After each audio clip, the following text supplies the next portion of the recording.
What is up, ladies and gentlemen? You're watching another Madman Film Breakdown right here on the Madman Sports Network.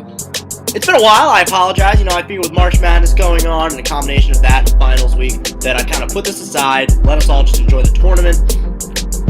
And then I figured now that, the tournament's already, the best weekend's over, so now time for some more film videos. I'll have some more time as well. Try and churn out as many as possible before we get to the NFL draft in the end. And then even afterwards. That doesn't mean I'm going to stop. It just means that they'll be targeted towards different audiences or whatever. And today we're talking about Derwin James, the hybrid safety, defensive back out of Florida State. Somebody who last year was really being touted as a consensus top 5 prospect. And then he suffered an injury. Things kind of went a little downhill, and still a guy who appears to be a first-round prospect, and we're going to talk about his strengths and weaknesses here. And his biggest strength, and the reason he's able, similar to Minkah Fitzpatrick, that he's able to play this role of kind of really anywhere on the field as a defensive back, is because he's got such good field awareness. And I know I talk about this a lot, but really that is one of my favorite traits in all players. So you'll notice his first play right here. Keep an eye on James, he's back here, and keep an eye on this defensive back as well. Not sure who it is, honestly.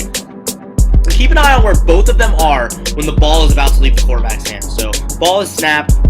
Here we go. The quarterback's about to throw it. Notice how this defensive back is still kind of going back, and how Derwin James has already got his full head of steam. He already knows where the ball is going, and suddenly he's ahead of the defensive back. He reacts a lot quicker.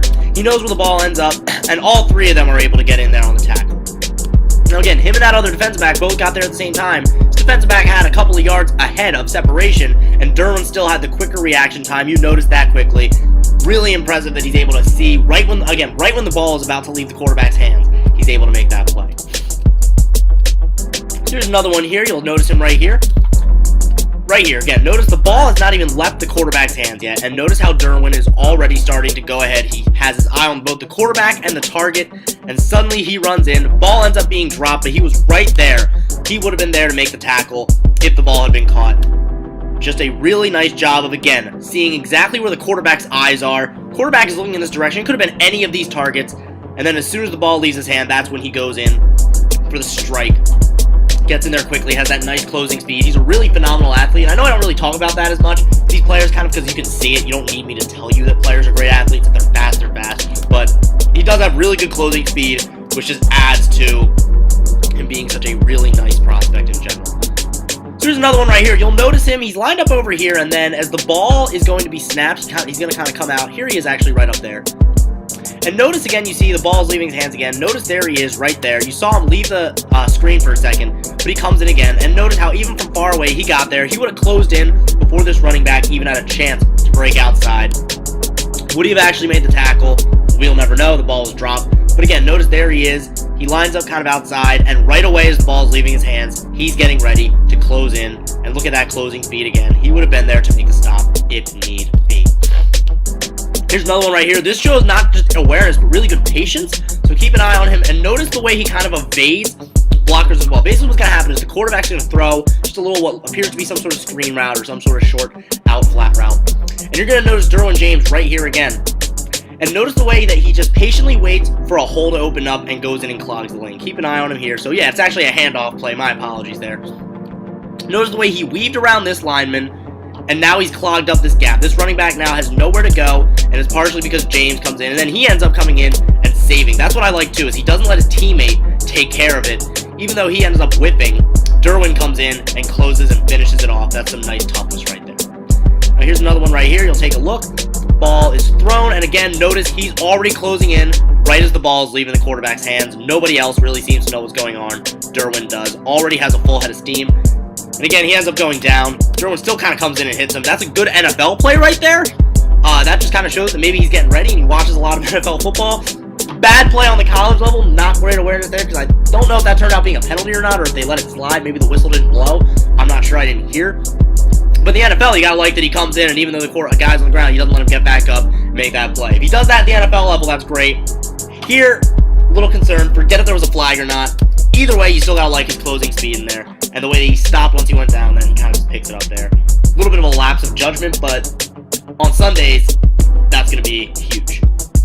So another thing that makes Derwin James so dangerous is it's not just that he's a great blitzer for a defensive back. because you can say that. I mean, I even said that about Minka Fitzpatrick, is that he's, you know, kind of effective as a linebacker for a defensive back. Derwin James is legitimately just one of the better pass rushing players, period, in this draft class. Now, I mean, I am exaggerating a little bit, obviously. If he were to line up every single time, eventually, he doesn't have the size or anything like that. But his technique, his jump off the snap, and honestly, his physicality really do show. And here's just a few examples. I apologize. I'm a little rusty right now, so this is probably going to be one of my worst videos, honestly. This one I started a little too late. But notice there's James right there. He's going to rush the passer on this one. It ends up being a handoff. Notice already, though, how far ahead, how he's already past the line of scrimmage. Ball has just been snapped. And a lot of these other linemen are still behind. His reaction time was so quick that he's able to get ahead, really ahead of anybody else. He goes unblocked here, again. And even the way he evades that blocker right there and stays on his feet. Now, it ends up being a running play. He's not able to get there. But even here at the end, watch the way he just slips through there. If Bo Scarborough happened to stay up there, Derwin would have still been pursuing that ball. And I really like that as well, that he doesn't give up on the play. That's something that, honestly, I'm really even just noticing now as I kind of rewatch these and go over them. But again, what I'm really impressed with is how quickly he's able to react. Yes, he was unblocked, but his jump timing with jumping at the line of scrimmage, timing his first step, was really impressive there. Now, the second one here you're going to see is even more impressive, if you ask me. This is probably my favorite one. There he is rushing the passer again. And again, I got to focus on getting these started earlier so they don't get cut like this. I apologize. But notice here he's getting blocked by one lineman already. He does a good job kind of utilizing his left shoulder to maintain some leverage. He's going to end up getting blocked here by a second lineman, double teamed. And notice the way he manages to stay up and slips right past both of them. Now, this is a tight end, I believe, so it's one tight end, one linebacker. But his ability to kind of maintain strength there and stay up, that is very impressive, whether you're a defensive back or not. The way he was able to slip through that double team, use both shoulders here, kind of maintain some leverage. He has that other teammate there kind of drawing some attention as well. But he doesn't let this lineman who tries to kind of just bulldoze him over. He doesn't allow that to happen. He manages to avoid him, uses a combination of strength and quickness to avoid that. Now, he doesn't get to the passer, but he's got such good speed that maybe he could have. And he still manages to kind of come in on the tackle at the end there. Then here's the last one. Here he is right here. This is more about the awareness. Again, goes unblocked, but notice how quickly he's able to get back there. Sees that the quarterback's getting ready to run, so he actually notices he kind of over-pursued, manages to change his direction, and jumps up right as Jalen Hurts here is about to let go of the ball. Now, this ends up being a really ridiculous batted pass. Jalen gets it and gains some yardage. That's a fluke play. That's not going to happen on a regular basis. The fact that he managed to jump up, bat that ball down, be in position, have the awareness, change his direction so quickly. 1 second, it looks like he's almost stumbling. The next, he manages to regain his position, jump up there, should have snagged it, or at least batted it right down. Ends up getting unlucky. But I'm not going to look at that ridiculous, fluky result. I'm going to look more at his ability to get to the quarterback quickly. Just speed, timing, and ability to recover. All three of those are what I really noticed on that play. So that wasn't so much his pass rushing ability, but still kind of his ability to be effective if he's that close to the quarterback and the quarterback's about to let go of the ball. So there were two main things I noticed personally with Derwin James that didn't live up to the expectations. Let me keep in mind, this does not mean that I don't think he's a great prospect, first of all. I don't think that. Second, it doesn't mean I don't think he can be a very successful NFL player, especially in the right system. But for somebody who is being touted as a top 5 talent, again, you know me, if you're being touted as a top 5 talent, I am more nitpicky with outside players. I'm more nitpicky with safeties, especially.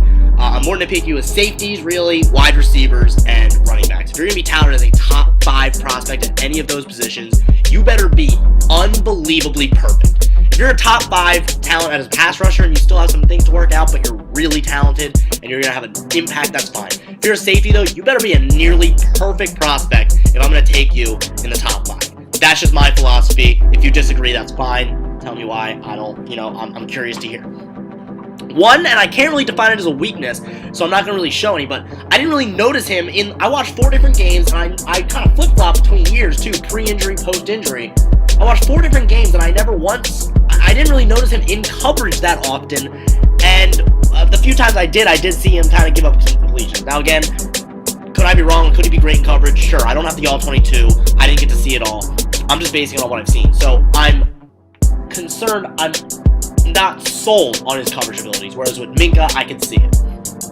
The other one is, like pretty much almost every player in this draft class I'm figuring out, especially defensive backs, he struggles with tackling every now and then. Here's a few examples right here. Here's this first one. You're going to see ball is snapped, handoff, Nice hole. Now, what I do like is the way he kind of patiently waits. He doesn't go right for it, doesn't whiff by. He knows that he's the last line of defense. So I like, again, his awareness and his approach this time, whereas there's a few others I don't. But he comes in, boom, gets abused by this Alabama running back who's not Bo Scarborough. I forget his name. I think it's Williams. I'm not entirely sure. That's pretty generic. But the way he just gets tossed to the ground. A top 5 safety prospect again. Jamal Adams was, in the past 2 years, the only hyped up safety prospect, hyped, that I really loved. And that was because he was an absolute wrecking ball. And he made all the tackles. That doesn't mean I didn't like other safeties, by the way. But anyway, I'm not here to talk about my past evaluations. Haven't done it as closely as I am now. So here's this next one. This one's a little worse. Ball is handed off. Notice James right here. He has a chance at this very moment. Dive forward, go for the legs. He has the hole here. There's not a lot of room for him to be evaded. And what does he do instead? Just a weak little arm tackle. Watch that one more time. He just kind of extends his left arm and tries to grab him and gets alligator arms. Completely whiffs, ends up being a first down. A better safety there would have dove in there and made the stop. He has a chance right there, and he instead just kind of stayed conservative. So here's another one right here. This is another bad one. You'll notice him. He's right there. There we go. There's Derwin. Notice the quarterback's coming. He has a chance right now. He has the speed. He has the awareness. We've seen it. We know he does. And you know by now he knows what's going on. He has the chance to dive right through or maybe take a slight upfield turn to try and make a stop here. And instead he kind of just hesitates, waits, wants one of his teammates to deal with it, and then he starts picking up the speed. I feel like he was avoiding contact. You can kind of tell here. He knows what's going on. There is no way he is confused. There's no way he doesn't know at this point. He is too smart of a player. Will he be different at the NFL level? Maybe he's protecting his body. I forget if this was early. I think this was early in the 2016 season. Maybe he's protecting his body. I'm not sure, but what I do know is that that's just unacceptable, honestly, to avoid contact pretty much like that. Now, this is another one where, like the first one, I liked his approach. I liked everything about the play besides the final result, so I'm going to give him a slight more of a pass here. Notice again how quickly he recognizes this play. Before the quarterback has even started to turn, right when he's starting to turn to this running back, Derwin James right here diagnoses the play. He runs right through, doesn't let this wide receiver bother him at all. But then he just whiffs. He whiffs on the tackle and ends up being a big play. Now, that's tough to teach. That's tough to teach. His awareness, this might be the best example of good awareness. Because again, notice how he's already starting to pursue right as the quarterback looks over. His arm isn't even starting to go into throwing motion yet. And Derwin's getting ready to build up that full head of steam. So really, really, really impressive. But you gotta make the tackle.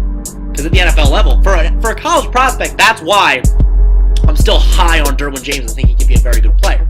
But if he keeps doing it at the NFL level, that's the difference between an NFL player and a practice squad player. Now, do I think he's going to be a practice squad player? Absolutely not. But just throwing that out there that you got to make the tackle. You got to complete the play. This is the last one. I know I talked about it. I do think in general he's a good blitzer. He can be utilized in blitz packages, and that's what's going to make him so dangerous. He's got great athleticism. But here's just one where he gets absolutely abused by a blocking running back. Notice here, gets a good first step, kind of uses his hands to kind of create some separation, but then he loses his balance and the running back just throws him around the ground. So that's just kind of a lack of physicality. Again, this was kind of more of a nitpicky type of play. I'm not overthinking this one as much, but it's just kind of show that he really does need to be a better physical presence if he's going to be touted as even a top 15 prospect. And that's where I'll talk about kind of my final grade on him as we get to this final one. So thank you so much for watching. Really appreciate it. Make sure you follow me on Twitter at BSUL21 and follow us at The Madman Sports. My overall evaluation, I really do like Derwin James. And similar to Minka Fitzpatrick, I think if he ends up on the right team, with the right system, with the right coach, he can be an absolute superstar. I do believe that those red flags, though, are what keep him from being a first-round prospect, in my opinion. So I have him as a second-round prospect. He'll get taken earlier, though, like a lot of guys. I'm going to disagree with a lot of the national media, by the way. That's how I am. I watch the film, and I form my own separate opinions, and that's fine.